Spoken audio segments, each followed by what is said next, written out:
jack of all trades and master of all. Perhaps the most widely syndicated talk show in America began with Merv Griffin, and unless you boycotted and haven't watched television for these last 20 years, you know this gentleman. He's brought us so much joy.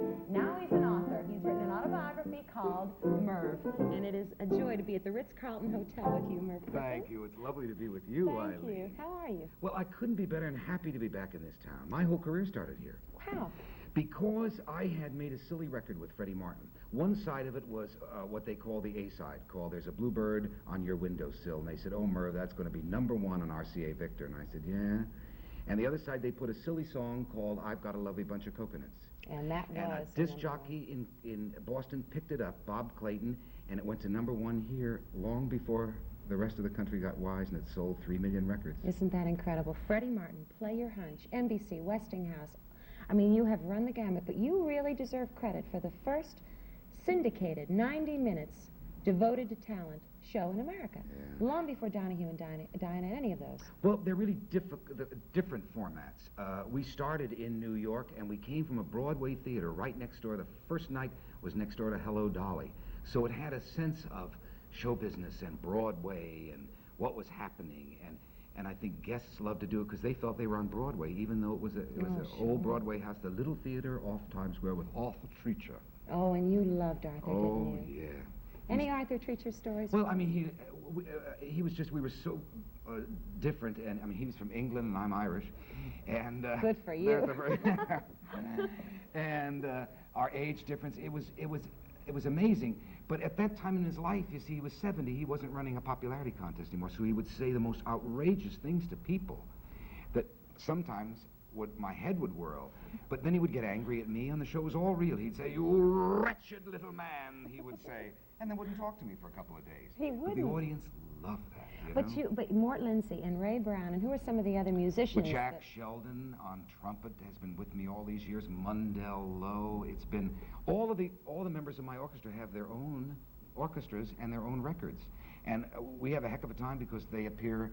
One day Ray Brown is in Japan, you know, and the next day Jack Sheldon is in Cucamonga, and it's sometimes trouble assembling them all. They're all so famous. But you have remained good friends, and that isn't easy, especially when you're dealing with performance kind of egos, you know? The problem is, Eileen, when you're doing 90 minutes every day, Monday through Friday, and 48 weeks a year, it becomes a strong family. Everybody worries about each other's ex-wives and how much you're paying them, and then they worry about the babies coming along. I mean, you really... It's a huge family of players. Right, I know, because I have that with my co-host, John Willis. But, you know, you have done something. You ask the most probing questions of your guests. And you're kidding. No, you know you do. No, sometimes I look them in the eye and say, who are you going with? Right? That's exactly Look me in the eye. That's right. And you put women like Pamela Mason and Zaza Gabor and Hermione Gingold all together in one group. Oh, How do you get away with that? No, I don't even know if I can say, but except it played on television. Maybe I can't, if it's done seriously. One time I had Zaza Gabor and Pamela Mason on, and Hermione Gingold was the last to walk out, and she had her dog in her arm. And she looked at the other women, she said, "You don't mind my dog? I didn't think one more bitch would be a problem." Oh, my goodness. See, but that's what I mean. But you knew when you got into that, you were going to have troubles, right? Well, you got to know when to lay back and don't say anything and watch everything either fall to pieces or a lot of turmoil around you happen. But that comes from a long time in the business. Knowing when to keep your mouth shut, right? That's right, that's right.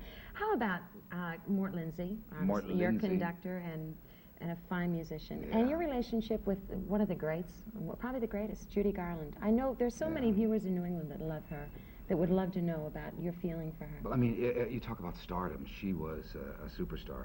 She had that ability to lift an audience to its feet. I mean, very few people in this century have been able to do that. I mean, I suppose Jolson could do that. Probably today, the only one who really can cross over all age groups and do it is Barbra Streisand in concert. I mean, it's thrilling to watch her. But Judy had it all. You cried with her and you laughed with her. And Mort Lindsay, my orchestra leader, was her conductor. Then came that time she came to Boston because, as you know, she had problems. And she came here to a hospital to try to straighten her life out. And I got a call in New York, and she said, "Merv, I want to come on and do your show. It would help me. I need the security of getting in front of an audience again. And I said, "Oh, come on." And she got on a train from Boston and went to New York. I made her reservations at a New York hotel. She arrived at 11 o'clock at night, and the night manager said, "No, you're not checking in here. You owe us money," and threw her out. And she had to go out on the street, Judy Garland, where she could have filled Carnegie Hall the next day and borrowed. How much she gave to other friends, didn't she? She almost was so Yeah. much of a giver that she had nothing left to give. Is that true? Yeah. Did she give a lot to others? Yeah, she gave everything away, and she had nothing. She went out in the street and borrowed 20 cents for the subway from a passerby, took a subway to Brooklyn, stayed all night, and then called me at the office. She didn't have a home phone number on me, and said, "Merv, I was thrown out of the hotel last night. They wouldn't let me in." Well, I was desperate for her. But we went to fashion houses, got her clothes, Mort Lindsay. All of her music had been confiscated because she owed so much in taxes. He wrote up her arrangements again. She came on, and it was star time all over again, you know? For all the probing you do and all that you draw out of people, do you get close to people that are on your show? No. Do you get close to guests? Mm-mm. Do you allow people to get close to you? Well, I would, but I think it's bad for the show. I don't know any of my guests that are on the show. I don't see them before, and I rarely ever see them after, although I would like to. It's a kind of a discipline because you can't ask your friends questions. You already know the answers, and friends don't help you out on a show like that. So who are you close to in your personal life? Well, I've never lived where I've worked.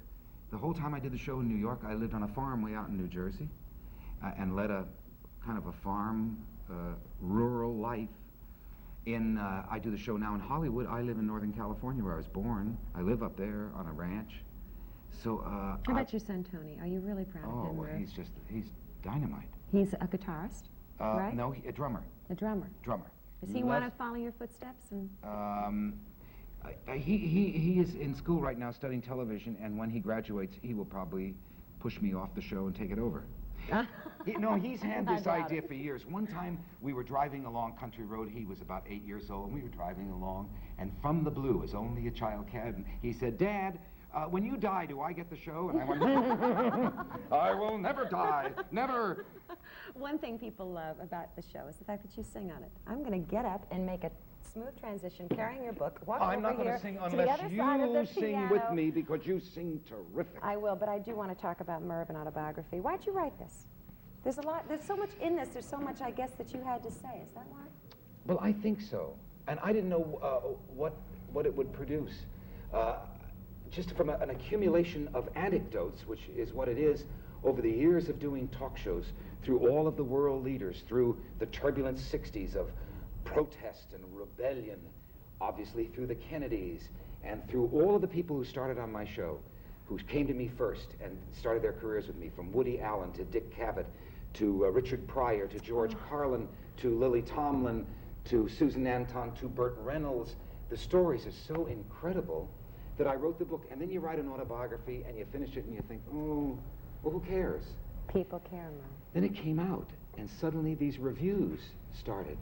Suddenly Publishers Weekly said, one of the best autobiographies ever written. Then the San Francisco Chronicle gave it a rave, and now Garson Kanin just wrote a story about it that is shattering. Well, I think after all of those cumulative experiences, you need to share them. I think that's good. But let's share some singing. Yeah, now, can only we? you, Joey. All Any right. song that I play, One you of can my- start. All right. You start it. I'm as restless as a willow in a windstorm. I'm as jumpy as a puppet on a string. I'd say that I had spring fever, but it isn't even spring. I'm starry-eyed and vaguely discontented, like a nightingale without a song to sing. I know that I have spring fever, yet it isn't even spring. I keep wishing I were somewhere else, walking down a strange new street. Hearing words that I have never heard from a man man I've yet to meet. I'm as busy as a spider, spinning daydreams. I'm as giddy as a baby on a swing. I haven't seen a crocus or a rosebud or a robin on the wing, yet I feel so gay In a melancholy way, that it might as well be spring. It might as well be spring.